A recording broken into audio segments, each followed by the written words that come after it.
आज हम लोग एक ऐसा टॉपिक पढ़ने जा रहे हैं जो कि हमारी लाइफ से जुड़ा हुआ है, बल्कि हमारी लाइफ से नहीं, हमारे चारों ओर जितनी भी लिविंग थिंग्स हैं, जितनी भी चीजें हैं, उन सब से जुड़ा हुआ है। हमारे चारों ओर जितनी चीजें हैं उनको हम दो फॉर्म में देख सकते हैं, एक लिविंग थिंग्स और एक नॉन लिविंग थिंग्स। लेकिन हम आखिर कैसे पहचानेंगे कि कौन सी लिविंग थिंग है और कौन सी नॉन लिविंग थिंग? तो जो सबसे इंपॉर्टेंट क्राइटेरिया होता है लिविंग थिंग और नॉन लिविंग थिंग में, वो होता है मूवमेंट। लिविंग थिंग्स अपने आप मूव करती हैं, उन्हें किसी एक्सटर्नल हेल्प की जरूरत नहीं होती है, जैसे हम और आप या कोई भी एनिमल। लेकिन नॉन लिविंग थिंग्स अपने आप मूवमेंट नहीं करती हैं, बल्कि उन्हें एक्सटर्नल हेल्प की जरूरत होती है, जैसे कोई भी कार, एरोप्लेन एटसेट्रा। लेकिन यहां पे एक कंफ्यूजन क्रिएट होता है कि प्लांट्स तो अपनी जगह फिक्स रहते हैं, तो वो आखिर लिविंग थिंग्स में क्यों आते हैं? स्टूडेंट्स, प्लांट्स भी मूवमेंट करते हैं। उनके जो पार्ट्स होते हैं, उनकी जो ग्रोथ होती है, वो उनके मूवमेंट को शो करती है। जैसे उनकी ब्रांचेस, उनकी लीव्स, उनकी रूट्स उनकी डाउनवर्ड्स डायरेक्शन में ग्रो करती है, जबकि ब्रांचेस सनलाइट के अकॉर्डिंग सनलाइट के डायरेक्शन में ग्रो करती है। यानी कि जो मूवमेंट है प्लांट्स में, वो बाहर उनके चारों ओर होने वाले चेंजेस के अकॉर्डिंग होता है। तो प्लांट्स भी इन लिविंग थिंग्स में आते हैं। अब लिविंग थिंग्स जो ये मूवमेंट करती है, तो उसके लिए उसे एनर्जी भी तो चाहिए होगी। ये एनर्जी उसे आखिर कहां से मिलती है? ये एनर्जी उन्हें मिलती है फूड से। इसका मतलब फूड एक फ्यूल जैसा काम करता है लिविंग थिंग्स के लिए। जैसे कोई भी नॉन लिविंग थिंग है, खास तौर से कोई भी व्हीकल, उसमें हम लोग पेट्रोल, डीजल या कोई और फॉर्म लेते हैं फ्यूल के फॉर्म में, तो उसको चलाने के लिए फ्यूल की जरूरत होती है। यानी कि हमारे मूवमेंट के लिए भी फ्यूल की जरूरत होगी। तो ये फ्यूल फूड के फॉर्म में हम लोग लेते हैं।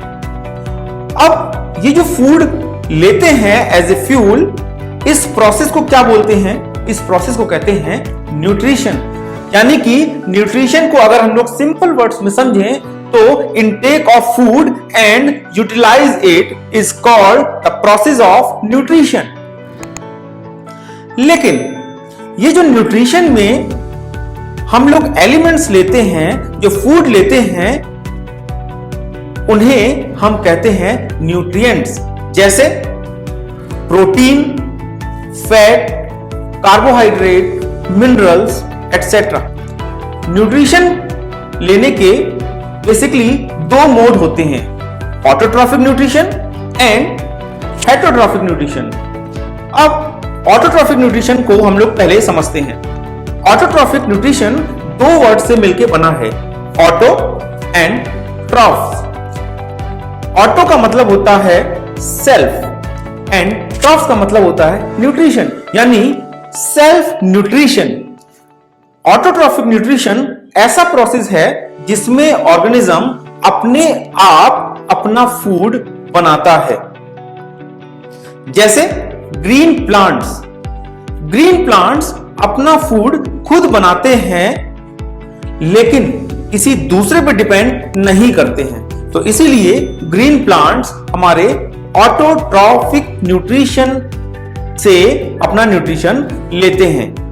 और ऐसे ऑर्गेनिज्म जो ऑटोट्रॉफिक न्यूट्रिशन के प्रोसेस से अपना न्यूट्रिशन लेते हैं, उन्हें बोलते हैं ऑटोट्रॉफ्स।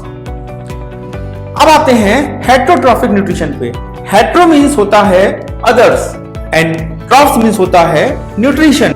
यानी कि the process in which the organisms depends on others for nutrition is called heterotrophic nutrition।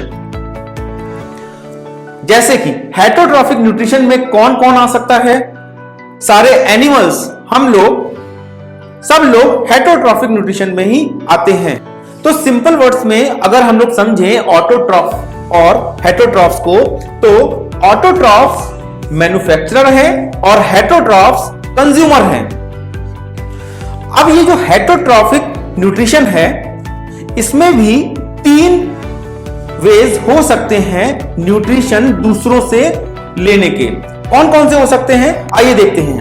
पहला है सैप्रोफिटिक न्यूट्रिशन, दूसरा है पैरासिटिक न्यूट्रिशन एंड तीसरा है होलोजोइक न्यूट्रिशन। सैप्रोफिटिक न्यूट्रिशन में ऑर्गेनिज्म डेड और डिकेइंग ऑर्गेनिक मटेरियल से अपना न्यूट्रिशन लेता है, जबकि पैरासिटिक न्यूट्रिशन में ऑर्गेनिज्म अपना न्यूट्रिशन लिविंग ऑर्गेनिज्म से लेता है। बल्कि हम लोग अगर इसे यूज करें, डिराइव करता है, तो ज्यादा अच्छा होगा, क्योंकि पैरासाइट किसी लिविंग ऑर्गेनिज्म पे रहकर बिना उसको मारे उससे अपना न्यूट्रिशन लेता है। सैप्रोफाइट का एग्जांपल अगर हम लोग बात करें तो हो सकता है मोल्ड, मशरूम। और अगर पैरासिटिक न्यूट्रिशन की बात करें तो पैरासिटिक न्यूट्रिशन के अंदर कौन कौन से ऑर्गेनिजम्स आ सकते हैं, प्लाज्मोडियम, अमरबेल एटसेट्रा।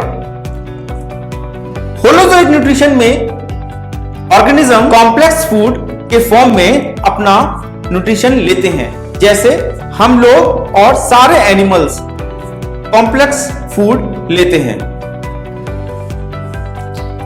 अब हम लोग बात करते हैं न्यूट्रिशन इन ऑटोट्रॉफ्स, यानी कि प्लांट्स में। प्लांट्स के जैसे हम लोग भी अगर अपना फूड बनाते हैं तो कैसे बनाते हैं, कोई एक प्रोसेस होता है जिसे कुकिंग बोलते हैं। तो क्या प्लांट्स भी कुकिंग से फूड बनाते हैं? नहीं, प्लांट्स जिस प्रोसेस से फूड बनाते हैं उस प्रोसेस को बोलते हैं फोटोसिंथेसिस।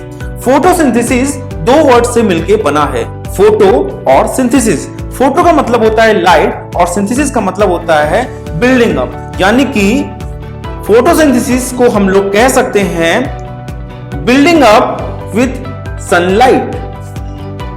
लेकिन क्या केवल सनलाइट से फूड बन सकता है? हम लोग जैसे अपना खाना बनाते हैं तो उसमें फ्लेम के साथ साथ दूसरी चीजें भी लगती हैं, जैसे मसाले या दूसरा रॉ मटेरियल। तो प्लांट्स केवल सनलाइट से तो फूड नहीं बना सकता है, इसका मतलब दूसरे रॉ मटेरियल भी लगते हैं।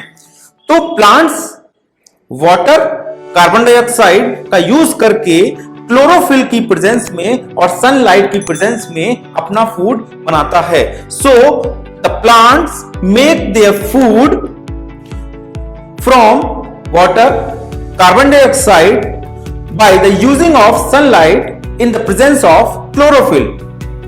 और जो ये फूड बनाता है उसे बोलते हैं कार्बोहाइड्रेट, यानी कि ग्लूकोज।